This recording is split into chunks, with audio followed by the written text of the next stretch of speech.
I'm doing my best, but why does it still feel like I'm not enough? Have you ever had that thought? Just like me, you are doing so well, but it still feel like you are probably failing. 1 minute you are proud of yourself, and the next minute scrolling through Instagram, you are wondering why your life doesn't look like everyone else's. You receive a compliment, but you find it very difficult to believe it. You just got what you've always prayed for and wanted, but yet it still feels like it is not enough. Why? That's exactly what we want to talk about today. Dear beautiful lady, welcome to Dear Dr. T, a safe space where women can speak honestly and navigate faith, love, and life together. Share your thoughts, subscribe if you haven't, and most importantly, welcome to the community. And that's exactly what makes the feeling very difficult to explain. Because nothing seems obviously wrong. You are working, you are trying, you are growing, you are even doing the things that you once prayed for, but yet you still keep hearing that voice in your head. You should be doing more. You should have figured this out by now. You should be much better than this at this point. And then all such voices make you start asking questions, make you start doubting yourself.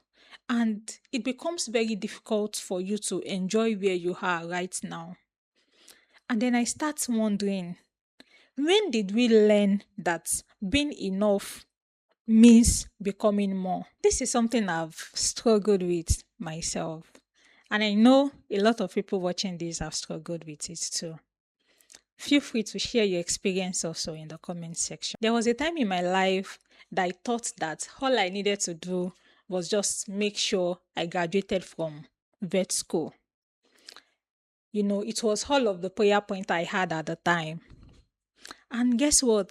I graduated. I graduated well. And of course, almost immediately, the goalpost shifted.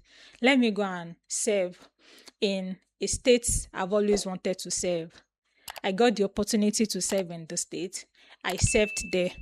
Okay, towards the end of the service, God, I want a good job, blah, blah, blah, blah, blah. And I got a very good job. But guess what? I was already thinking of the next thing to do.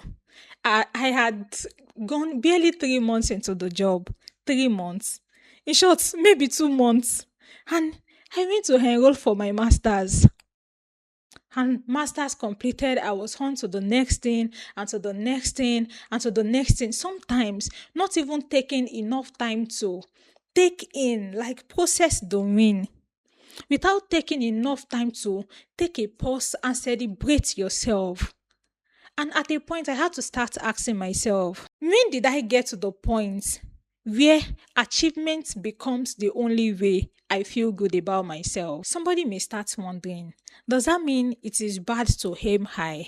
No. Does that mean it is bad to want to become a better version of yourself? Of course not.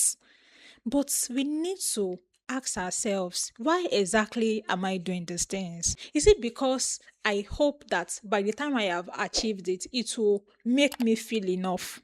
Or I'm just doing it because I think that is the right thing to do? I was wondering, where does this feeling of being not enough, where does it come from? And I thought about it. There are different reasons why a person can feel like that. One of the reasons is comparison. Like, I'm looking at my life, I'm looking at another person's life, and I feel like the person has achieved a lot more than I have achieved. Because of that, I start feeling like I'm not enough. That's a reason. Another reason, which I think affects many of us, is where we are coming from.